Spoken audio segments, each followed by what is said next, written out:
Well, friends, here we are in our final week of this sermon series, Ashes to Action, that we've been looking at throughout Lent. And we have been reflecting on Steve Harper's book, 5 Marks of a Methodist, which he was he was reflecting on or cogitating on a pamphlet that John Wesley wrote in 1872 called The Character of a Methodist. So if you've been here for a few weeks, let's try to review some of those marks. I bet you can. A Christian, but in this case we're saying a Methodist, loves God, rejoices in God, gives thanks to God. Last week we said praise constantly, and this week loves others. Yes, we love our neighbors. Think about your next door neighbor. Do you love? No, I'm just kidding. There is this great Charlie Brown comic, and Lucy and Linus are chatting away, and Lucy says, "You, a doctor? Ha! That's a laugh. You will never be a doctor. Do you know why you will never be a doctor? Because you don't love mankind." And Linus says, "I love mankind. It's just people I can't stand." Yes, it's the people that often get us into trouble. It's the people that we have a hard time with sometimes. And as I was reflecting on these marks in our book of Methodist, these first 4 marks, they're kind of personal and they're a little bit easier or more manageable. They're internal marks. In other words, I love God. I rejoice. I pray. I give thanks. But this 4th mark is a little bit different. The 5th mark, when we add people into the mix, real flesh and blood people that stand in front of us, people that we don't really like. In fact, people we hate, we consider our enemies. It's still those people that we are called to love. That becomes significantly more difficult. And that's where some of us might be saying, "Come on, Jesus. Once again, you have gone to meddling." This becomes hard. So to help us out and to look at the depth of the meaning of this commandment, let us look at what Scripture says about loving others. Do you remember the text where Jesus is asked, "Teacher, tell us which commandment in the law is the greatest?" And Jesus takes all 613 laws of the Old Testament and he makes it into one brief and very to the point statement of purpose. He quotes Deuteronomy 6:5, "You shall love the Lord your God with all your heart, soul, and mind." Basically, love God with your whole being. And then he says, and there's another one like it, and he adds, "You shall love your neighbor as yourself." Now this is from Deuteronomy 19:18, if you want to look it up later. Well, what does that mean? To love your neighbor as yourself. Through the years, I've heard it talked about differently, to love your neighbor, for she is like you.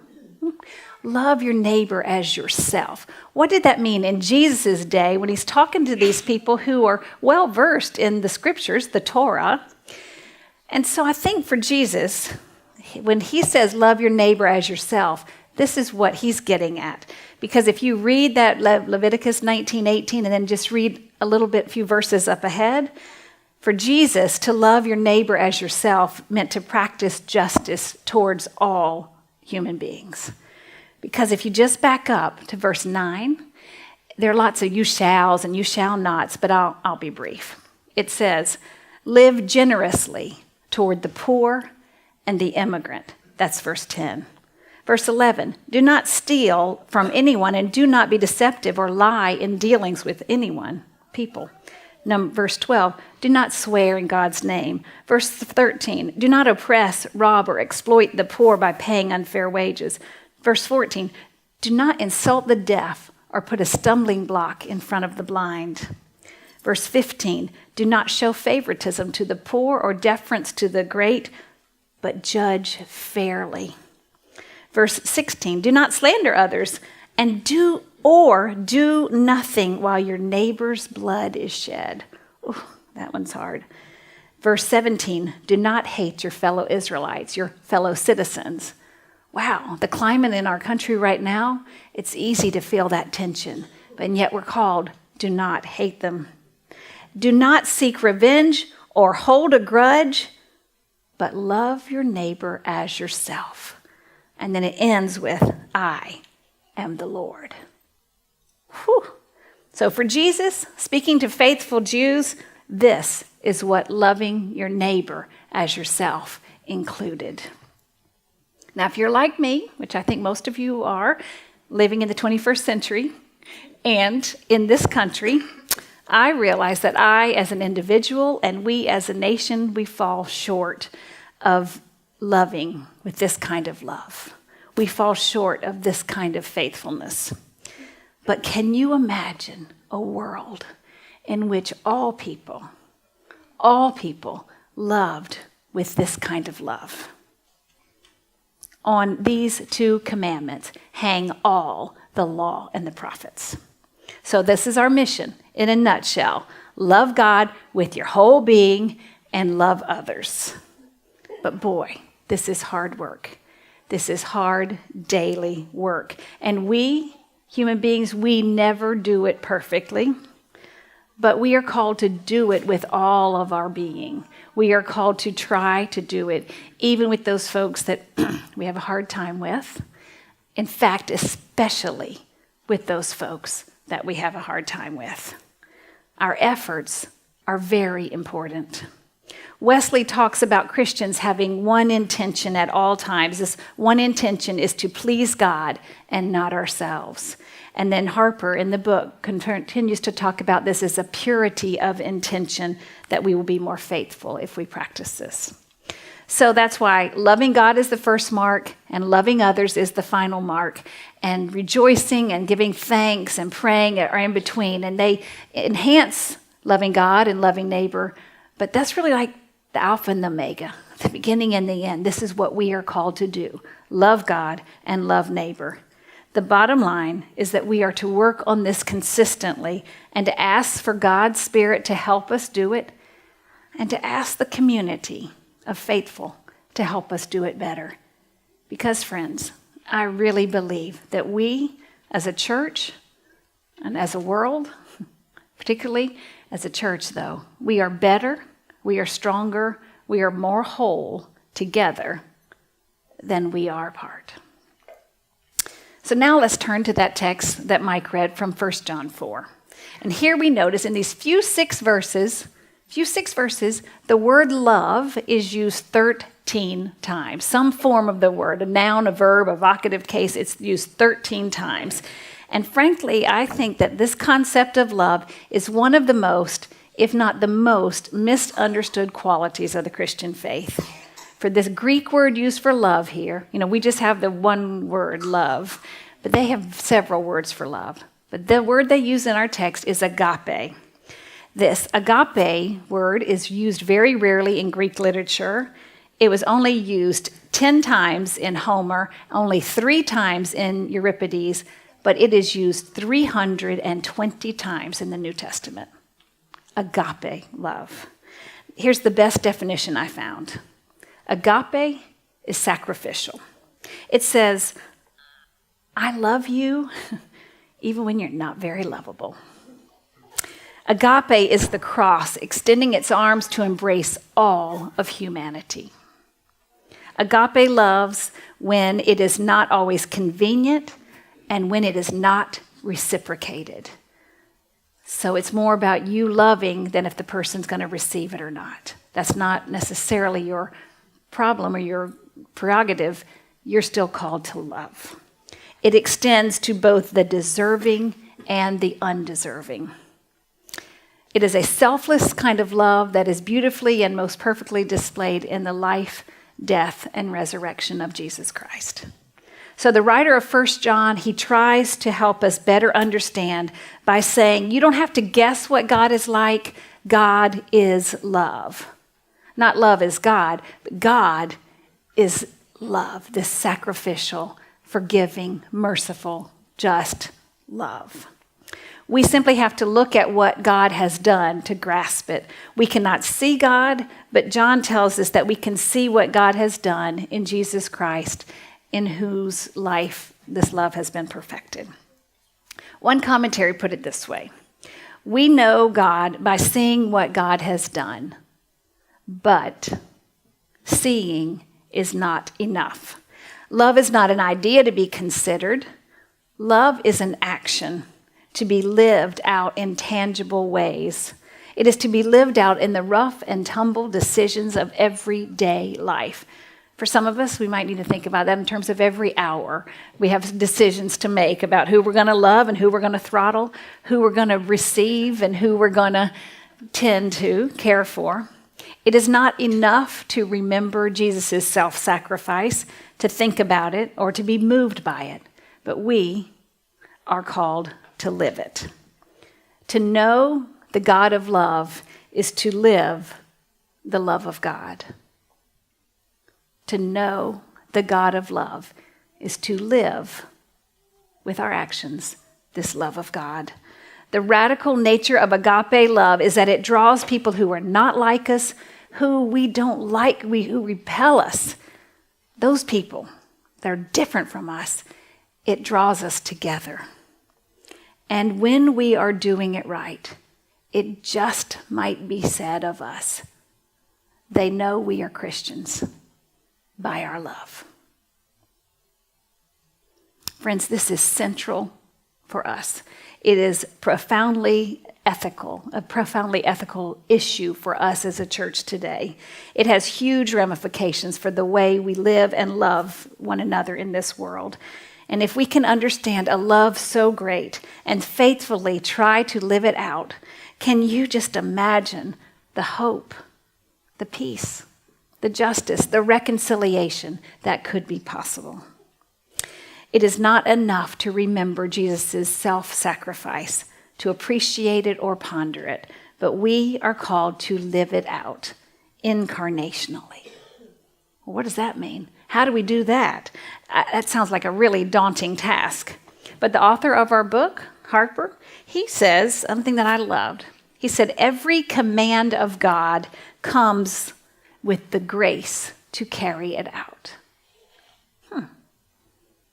Every command, love God, love neighbor, every command of God comes with the grace to carry it out. And we can trust that. Love will always be difficult for human beings living on this earth. Can I get an amen? We have incredible differences among nations, among religions, between genders and generations. There's a growing divide between rich and poor, and all of these groups have rules to determine who is included and who's going to receive that loving embrace and who's excluded. But let's remember that every command of God comes with the grace to carry it out. We are to keep on trying to love others. We are to make the effort to find a way, to think out of the box, to be creative, to imagine a more just and loving world with our neighbors and not be separated from them, because we are better, we are stronger, we are more whole together than we are apart. So Steve Harper continues to talk about a topic that he mentions is vocational discipleship. Vocation is our calling. What we are called to do by God, that's what we're to do. We all have tasks to do that God has gifted you uniquely to do certain things. You don't have to do everything, thank goodness, but there's some things that God has put on your heart to do. So then he talks about, he gives an example of how Jesus talked about this vocational discipleship. He gives an example from the first chapter of Mark when Jesus is calling the disciples. Now, their vocation is fishing. They already know how to fish. And he says, come and I will make you fishers of men. Follow me. Come. So in essence, Jesus is saying, take everything that you already know about fishing, these gifts that you've already been given, this innate knowledge that you have, take everything that you know and apply it. And you'll be well on your journey to faithfulness as a disciple. It's not going back and starting over. It is reclaiming and reshaping your gifts. Take everything you already know and do it for Jesus. That's all. You already are gifted. You already have amazing gifts. Just offer them to God to be used for the sake of this world, for the sake of neighbor. This is how we begin to live out incarnational love. Loving others begins here, right now. So thinking of it this way, it's not so scary and ooh, I don't know if I can do that. It's not as intimidating because you already are gifted. You just have to use those gifts, recognize them. If you want to talk about it sometimes, we can happily talk with you about that. But I think that we can do this because there is God's grace already working within us to make us more equipped than we ever imagined that we needed or imagined possible. We call that kind of grace prevenient grace, a grace that goes before, that God loved us first. Always, God's action is first. God loved us first, and therefore we can love others. So, bring what you have, bring the experiences of your life to bear on your love of neighbor. That's it. Bring what you have, bring the experiences of your life to bear on your love of neighbor. So this week I had a great example of that as I was thinking about friends in my life and who have mentored me or influenced me. I want to tell you a story of my friend Angie, for she is one of those people who made a bigger impact than I ever imagined when I first met her. Angie Anderson was born in Arkansas, but she moved to St. Petersburg when her father, who's a Presbyterian minister, was called to a church there. She went to Agnes Scott College, and then she went and got a master's in Christian education before she went to be a missionary in the country of Zaire, Africa, where she served most of her adult life. I met Angie the summer of 1981 when I worked there for 4 months as what we called then a youth in mission. I have shared some of the tales with you of that experience before, and I'm sure I will tell many times in my time here because it was such an influential season for me. I was a young college sophomore, majoring in Christian education, and they put me in a public health clinic. And the first week asked me to give a pelvic exam on a very pregnant woman. So I did not know what I was doing. I told the woman she was pregnant and held her hand. And they put me to weighing babies and packaging pills the rest of the summer. Thank goodness. So about 3 weeks into my summer there, I met the legendary Angie Anderson. Now, her reputation in mission circles had preceded her. She was known for going out of her way to be kind and to share an encouraging word, to teach an inspiring Bible lesson, to help these poor folks in this area of the world learn not only about Jesus, but learn about health care and hygiene and simple things like building your latrine so many feet away from your water source, just simple, practical things. She truly loved her neighbor. She was trained as an educator, and she freely shared these gifts with that community for the sake of the love of God and the reign of God. She did it because she knew God's love in her life and felt called to share it. Angie took me under her wing that summer, and I'm so grateful that she introduced me to the local youth group down the street. Of course, I didn't know a thing about cultural sensitivity, so my first thing was to make a big banner for the Fruits of the Spirit tree. And I made an apple tree with big red apples. They didn't have apples. They didn't know what kind of tree that was, but I think they got the point that it was fruits of the Spirit. Anyway, you got the point. I learned a lot that summer. Then she took me to the local presbytery meeting where the pastors and the leaders of the local churches were having a meeting, and I felt so grown up. And then she said, will you teach us something? And what is a 20-year-old going to teach? 20-year-old Christian ed major, except the bunny hop and the Virginia reel. Do-si-do, and away we go. We did, and they were good sports. And a few days later, she asked me if I would travel with her into the bush for a long trip with 4 other pastors. We might have a picture coming up. We were going to be playing games and teaching lessons and talking about all kinds of Bible stories and hygiene and all this. So that's Angie on the top left, Bikai and Katubwe, and I can't even remember the other 3 guys' names, but it was quite an experience, I'll tell you. And they didn't tell me as we left, though, that I wouldn't be bathing for 8 days, but that was a whole nother story, and you'll hear more about it over the years together. But I love this experience because besides it being a lot of fun and eye-opening for me, I loved what I noticed about the way Angie Anderson touched people's lives. She was so consistent and loving. She shared those Bible stories with compassion. She listened to the stories of people's lives, often through tears. She was their support, their prayer partner, their encourager. She was sharing her gifts. Her evangelism, which is affirmed in our text, was a kind of evangelism, this sharing of the good news, that is more about fixing people or saving them. It was all about loving them. That was her job. And that's what we are called to do, is to love one another. It's hard work. It takes us to work at it every day. But she was a great, patient, and consistent model for me.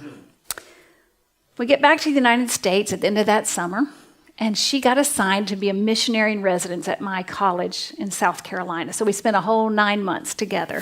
And I took every class she took on mission and every class she took on that she taught on African history, and it was great to be with her for those months.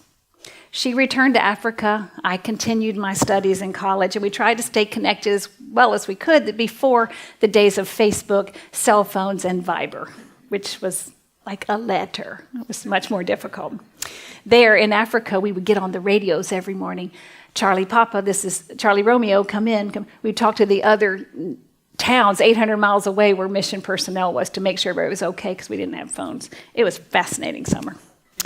So as I've thought about this sermon today, I thought a lot about Angie and the way that she lived that vocational discipleship out, bringing what she had to bear on her love of neighbor, bringing the gifts she'd been trained with, given, to bear on her love of neighbor. Even when she's tired, even when she doesn't have in common with that person sitting in front of her, even when it stretches her to beyond an incredible stretch. And that's the same with us. We are to take what we have and let it bear on our love of neighbor. Take everything you do, what you already have, and do it for Jesus. So fast forward a few years. Angie, still feeling the tug of the Spirit to love others and serve them in Africa, was considering a different assignment in another country. So she came home to the United States to learn more about this possible new job with the mission agency. And she was staying with her mother over in St. Petersburg, but she went up to Atlanta to do some career counseling and to learn about this job. And while she was gone, late one afternoon, her 86-year-old grandmother went out to take out the garbage. And when she came in, she interrupted a robbery in her home, and the man stabbed her 13 times and killed her. Angie's grief was palpable. Her pain was great. Her questions were many. But when her day in court came, she begged the judge not to condemn this man, her mother's killer, to death row. The court record says, "Mother believed and I believe that we must be instruments of God's peace, which includes justice and mercy. This young man must be punished, but give him life, a chance to become somebody, a chance to change." The young man was given the death sentence. But before going back to Africa, Angie visited him in prison up in Stark. 22 years later passed, and he received a new trial, and this not-so-young man was taken off of death row and given life in prison. Like I said, Angie, her example in my life, her friendship, influenced me far more than I ever imagined that first day we rode together on that bumpy African road. And I am so grateful for her witness that was borne out by her taking what she knew to be true about the love of God and sharing it with neighbor, even one that she didn't like. Friends, as we end our Ashes to Action series and as we reflect on the incarnation or the embodiment of God's love in the world, the question that is really significant for us to answer is this: What difference will God's love make in the way that you love others? What difference will God's amazing love for you make in the way that you love others? As you ponder it, I invite you to bring all that you have, all the experiences of your life, and offer them to Jesus. Let them bear on your love of neighbor. It is not easy stuff, but this loving others, loving neighbor, it includes all those nice and wonderful things we do for those that we love. The cards, the cakes, the tender caresses, the putting your kid's picture on the refrigerator, all those wonderful things that we do that show love. But it is even more than that. It's loving when it's not easy. It's loving that makes us cross boundaries and borders. It causes us to get out of our comfort zones, to lay aside our pride, and maybe even our lives.